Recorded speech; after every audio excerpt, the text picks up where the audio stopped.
Moral confidence. There's other ways to boost your moral confidence, like you can do good things, or not. You can help people all the time. You can help homeless people. There's a lot of homeless people here. There's a shitload of homeless people here. I mean, not in here. There's none in here. There's zero in here. That's right. They can't come in here. Even with a ticket, they cannot come in here. They're not allowed in the places where we're allowed.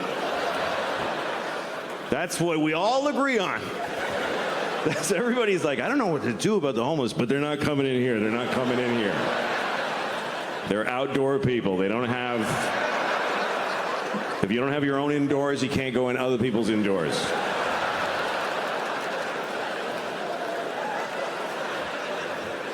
They can't go where we go. There's places where you'll never see a homeless person, like the airport. There's no homeless people at the airport. You go to the bus station, they're on the bus beside you. But at the airport, they can't even get to it. They can't even get to it. You never seen a homeless person at the airport? You never been at your gate and some guy's like, hey man, I'm trying to get to Tokyo, can you help me out?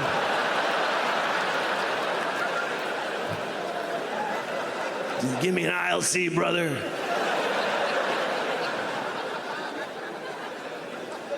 And they're all over the country, everywhere now. I've been on tour, I've seen them everywhere. I was in Phoenix, and it was during the summer, 120 degrees. And homeless people are just standing at the intersection with a sign, and they're just cooking. You can't even tell what race he was before it burnt off. And he's holding a sign that says, help, I'm on fire.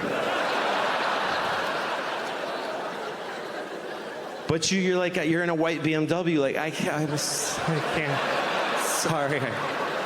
There's glass here. I can't help because of the glass.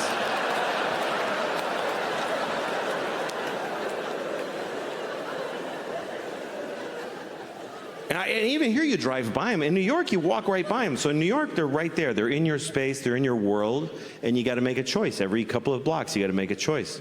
You can help or not. You got to keep shooting. You got to put a limit on it somewhere, because you're not going to help all of them, and you're not going to help any of them, really, with a few bucks. But there's always that, like, there's a homeless guy who lives, he doesn't live anywhere, but, I mean, he's, by definition, he's at large. But he's often seen. He's always on the corner by my house. Same guy, every day. And I walk past him every day on the way to the store. I go to the same store every day. I go to Claire's. I don't know if you know Claire's. It's a jewelry store for children. I go there every day. I buy a handful of scrunchies and I run home. Everything else I buy online. But anyway, when I walk by this homeless guy in the morning, he always goes, hey, man, can you help me out? And I go, sure, I give him $5. Then I go to the store. 5 minutes later, I walk by, and he says, hey, man, he doesn't remember, which is fine, but I don't want to give him another $5, you know? Because I only have a few million. I don't know why. I don't know why. I clearly should. I don't know what makes me go, You had your $5, young man. What am I going to spoil him?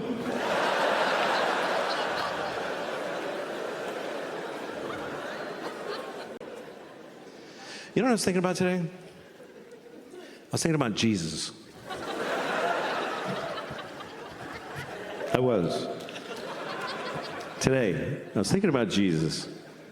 And after I came,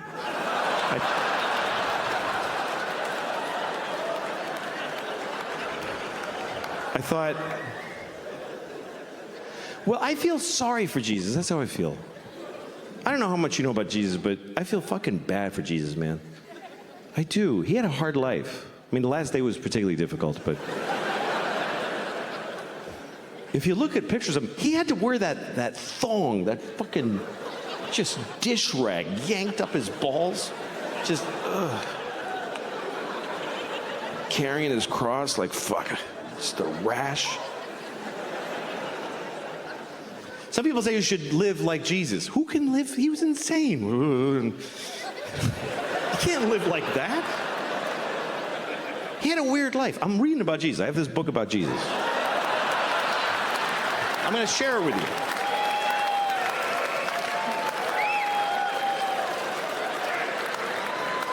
Okay. This is a book about Jesus. Actually, only this much is about Jesus. Only that, just that part. The rest of it is just the Jews going like, and then we walked for 50 years in the desert, and we only had a little bit of oil. It was difficult. It's fucking verbose. The Jew, look at that, just Jews. It just goes on and on. And then Jacob bought a goat, and Abraham lived to be 800. Yeah, I bet he fucking did, too.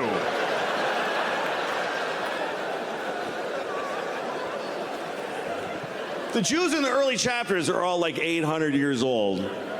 And then God was like, I can't with these fucking Jews for 800 years. Heart disease starts today.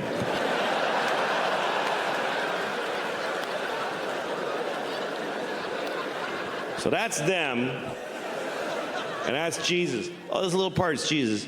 And the weird part is it's not all, like, it's all the same story over and over again. They tell the same story about Jesus' life over again. First Matthew tells it, and then Mark is like, dude, that's not what, you're fucking drunk. Here's what happened. I'll tell you what happened. Hey, Paul, you weren't even here. Shut the fuck up.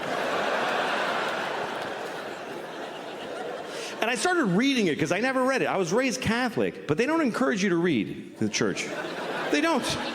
They don't want you to read this. You know, Jews read this shit in Hebrew. And Baptists sit down, they read together. But the Catholics, they want you to come in the building. They want you to come in and they tell you. And you're like, can I read it? And they're like, no, I'll tell you what happened. You know, sorry, put the book down. But it's interesting because when you read the stories, you know, you think of them as lofty, kind of like, but some of them are just basic life in the Jesus life. Okay, here's one. This is when he turned water into wine. This is his first miracle. This is John chapter 2, okay? Okay, and on the third day, there was a wedding in Cana of Galilee, and the mother of Jesus was there. And both Jesus was called and his disciples to the wedding. And when they wanted wine, the mother of Jesus saith unto him, they have no wine here.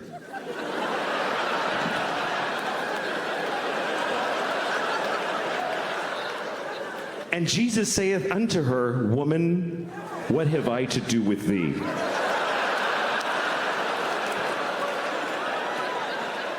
Just life. Mary was a fucking alcoholic. He took her to a wedding, and there's no fucking wine, Jesus. What am I supposed to do here without wine? And he's like, Mom! Don't!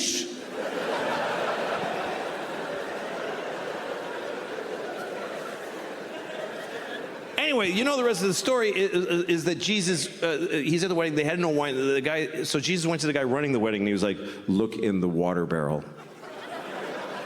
Like that, like a close-up magician. Why don't you take a look? Maybe it's not the Red Queen. Go ahead, flip that card over. What do you think? Told him to look in the water barrel, and he looked, and it was wine. He had turned all their water into wine. Everybody rejoiced. Except the guy running the wedding was probably like, we did need some water. It's actually a bigger problem. I have a feeling a lot of his miracles were met with mixed. Like, oh, thanks. That's great, Jesus. Fuck. Like Lazarus. Lazarus had been dead for 4 days. And Jesus comes to town and he says, Lazarus, rise. And Lazarus comes out of the tomb like, and Lazarus' wife is like, are you fucking kidding me right now?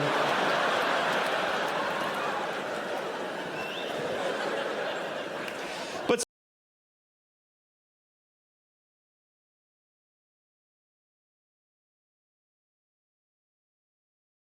basic life in the Jesus life. Okay, here's one.